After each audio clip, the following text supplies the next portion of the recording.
Bismillahirrahmanirrahim. Assalamualaikum warahmatullahi wabarakatuh. Ahlan wa sahlan khudubi khudurikum. Allahumma sholli ala Sayyidina Muhammad biadadi man sholali wa sholli ala Sayyidina Muhammad kama tuhibbu ayu sholali wa sholli ala Sayyidina Muhammad kama amarta ayu sholali. Rabbi sholli sodri wa siri amri wa hlul uqdadan yaqawu qawli. Mohon izin Ibu, perkenalkan nama saya Abdul Rahim dari program studi pendidikan guru madrasah ibtidaiyah. Usia saya 18 tahun yang lalu.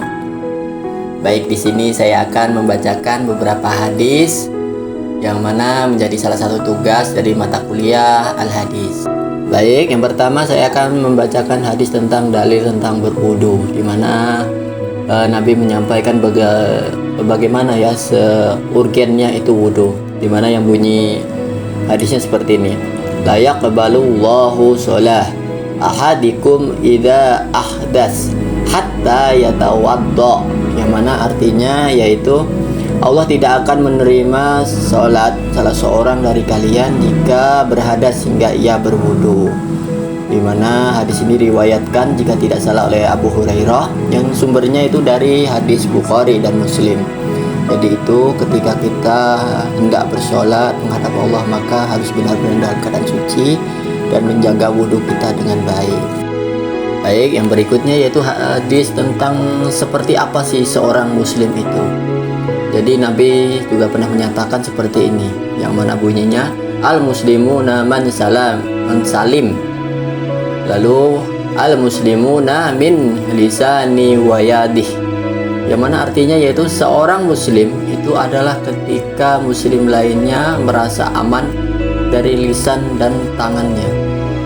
Di mana hadis ini menjelaskan bahwa ketika ada seorang muslim, dia dapat dikatakan seorang muslim ketika ada orang lain di sekitarnya dia merasa aman. Jika ada orang muslim lalu di sekitarnya dia tidak merasa aman, berarti patut dipertanyakan kemuslimannya. Baik, untuk hadis yang berikutnya yaitu tentang dalil larangan untuk berdusta, yaitu berbicara yang tidak sesuai dengan fakta atau berbicara yang sia-sia, di mana Nabi mengatakan seperti ini. Man kadzaba alayya muta'ammidan falyatabawwa maq'adahu minan nar. Di mana dalam hadis ini Nabi itu mengatakan seperti ini jika kita bahasakan Indonesia, kurang lebih ya. Barang siapa yang sengaja berdusta atas namaku, maka bersiap-siap mengambil tempat duduk di neraka. Jadi seperti itu, mengerikan itu. Ketika kita menyampaikan hadis itu kita harus berhati-hati. Takutnya yang kita sampaikan ternyata mahfudat, bukan hadis. Nah, maka ketika setelah kita membaca hadis, maka katakanlah wallahu a'lam, seperti itu, hanya Allah yang tahu, gitu ya, supaya kita tidak mendustakan Nabi. Nah, baik, untuk hadis yang berikutnya yaitu tentang pelaksanaan sholat, yang mana seperti yang kita tahu ya, ini sudah umum pasti hadisnya, yang bunyinya seperti ini. Shollu kama ra'aitumuni usolli, yang mana artinya sholatlah kamu sebagaimana kamu melihat aku sholat. Kurang lebih seperti itu artinya ya. Jadi ketika kita akan sholat, maka laksanakan sholat sesuai yang diajarkan Nabi. Jangan mengakal. Mengakal itu adalah menambah sesuatu yang tidak diajarkan Nabi, sehingga kadang-kadang itu bisa merusak sholat kita gitu. Jadi lebih baiknya kita mengikuti apa yang telah diajarkan Nabi. Baik, untuk hadis yang berikutnya masih berkenaan tentang ibadah, yaitu dalil tentang beriman, yaitu percaya kepada Allah bukan hanya dengan sifat tetapi dengan hati dan tingkah laku kita dalam sehari-hari. Di mana Nabi Muhammad SAW mengatakan seperti ini. La yu'minu ahadukum hatta akuna ahabba ilaihi min walidihi wa waladihi wan nasi ajma'in. Nah, kalau kurang lebih seperti itu ya, mohon maaf ketika kurang pas, silahkan komen, nanti kita perbaiki sama-sama. Jadi artinya seperti ini. Tidak sempurna iman salah seorang hamba hingga mencintai aku, yang disebut aku itu adalah Nabi Muhammad SAW, yang mana cintanya itu melebihi cintanya kepada orang tuanya, anaknya, dan semua yang ada di muka bumi. Jadi cinta kepada Nabi itu jangan dibatasi, tapi loskan saja. Artinya di atas segala-galanya. Pertama cinta kita kepada Allah, lalu cinta kita kepada Nabi. Seperti itu. Baru sisanya bagian dunia, orang tua, anak, harta, dan sebagainya. Ya, boleh kalau kita mencintai dunia itu boleh. Tapi jangan hubbu dunia gitu, jangan berlebihan. Cinta sekedar cinta untuk menyenangkan hati kita tidak apa-apa. Yang penting jangan hubbu dunia ya. Baik, yang berikutnya tentang hadis berniat. Jadi niat itu memang sangat penting ketika kita melakukan sesuatu. Niat itu menjadi fondasi dan ukuran yang kokoh untuk mencapai suatu tujuan yang jelas. Saking pentingnya Nabi telah mewasiatkan kepada kita yang bunyinya seperti ini.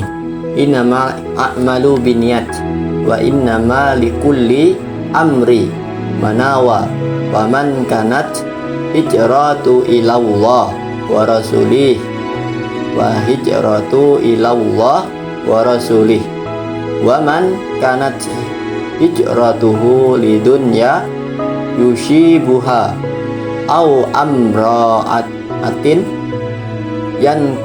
yankihuha wahiro tuhu ilaman hajaro ilaih. Jadi yang artinya seperti ini. Sesungguhnya setiap amal itu tergantung pada niatnya, dan sesungguhnya setiap orang akan mendapatkan balasan sesuai dengan apa yang diniatkan. Maka barang siapa yang hijrah kepada Allah dan Rasulnya, maka hijrahnya itu kepada Allah dan Rasulnya. Dan barang siapa yang hijrahnya karena dunia yang ingin dicapainya, atau karena wanita misalnya yang ingin dinikahinya, maka hijrahnya itu kepada apa yang dihijrahinya, kepadanya pula. Jadi niat itu akan mengantarkan kita kemana tujuan kita yang telah kita tata sebelumnya. Jadi niat itu sangat penting, maka kita harus sama-sama menata niat kita dengan baik gitu ya. Baik, untuk yang berikutnya yaitu tentang kewajiban berzakat ya. Karena zakat itu penting bagi orang yang telah memenuhi syarat. Jadi ketika orang itu telah memenuhi syarat, seperti dia balik, dia mampu dengan harta yang dia punya, maka dia wajib mengeluarkan zakatnya. Maka ketika dia tidak mengeluarkan zakat bagi seorang muslim adalah dosa. Maka itu Nabi mengingatkan kita yang bunyinya seperti ini. Warodo zakatah fitri min Ramadan ala kulli nafsi sin minnar muslimin ruhin aw abdin aw rajulin awim ra'atin sogirin aw kabirin so'an min tamrin aw so'an min syair. Yang artinya seperti ini. Telah diwajibkan zakat fitri pada bulan Ramadan atas setiap jiwa orang muslim, baik mereka merdeka ataupun budak ya, laki-laki maupun perempuan, kecil maupun besar, sebanyak 1 sak kurma atau gandum. Jadi itu ya. Jadi Nabi sudah mengingatkan kepada kita berbagi di bulan Ramadan dalam bentuk zakat itu wajib ya. Itu baik. Yang berikutnya saya akan membacakan tentang hadis tentang ini tentang apa ya, innalillahi wa inna ilaihi raji'un, lupa. Tentang pentingnya belajar atau menuntut ilmu bagi seorang muslim, yang mana Nabi menyampaikan seperti ini.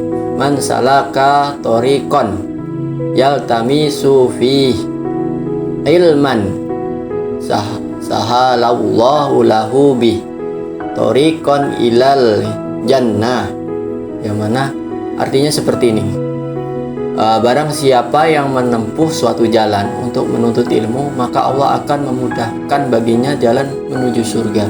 Jadi ketika kita menuju jalan untuk mengais pengetahuan, skill, kemampuan dalam agama maupun dunia, maka Allah akan mempermudah kita untuk mencapai surga. Maka seperti ini, ibaratnya seperti ini. Orang yang beradab pasti berilmu, ya. Maka ketika orang mau berperilaku yang baik, maka ilmunya dulu.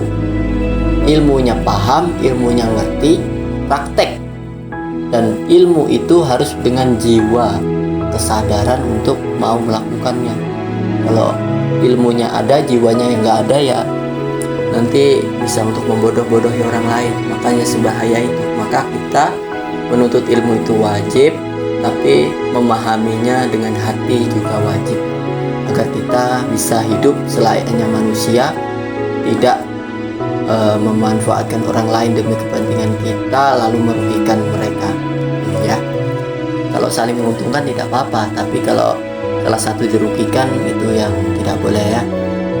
Baik, untuk hadis yang terakhir yang akan saya sampaikan itu tentang pentingnya berdoa. Bagaimana sih caranya berdoa, ya.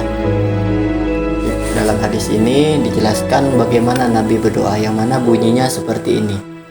Yarfa'a yadaihi fi du'a hatta yura bayadu ibtayh, yang mana artinya seperti ini. Saya melihat Rasulullah SAW berdoa mengangkat tangannya ketika berdoa sehingga melihat putih-putih di kedua ketiaknya. Nah, di mana dalam hadis ini bisa kita pahami, ketika kita berdoa maka kita lakukan dengan fisik kita, pikiran kita, hati kita mengadah kepada Allah. Jadi memang kadang-kadang kita harus penuh effort. Lalu muncul pertanyaan, apakah Allah itu seribet itu? Bukan Allah yang ribet. Tapi memang kita harus tunjukkan, kewajiban seorang hamba menunjukkan bahwa ya Allah, aku ini menghambakan diri kepadamu, aku memohon kepadamu. Itu sungguh-sungguh. Sehingga kita melakukan sesuatu itu tidak sembarangan. Apalagi Allah itu Maha Suci dan hanya menerima sesuatu yang suci. Jadi antara pikiran, perilaku, dan hati kita harus sejalan ketika kita menghadap Allah untuk berdoa. Mungkin itu nggih. Kurang lebihnya mohon maaf. Wallahu a'lam bishawab. Apabila ada yang salah-salah, silakan komen, kita baiki sama-sama. Terima kasih.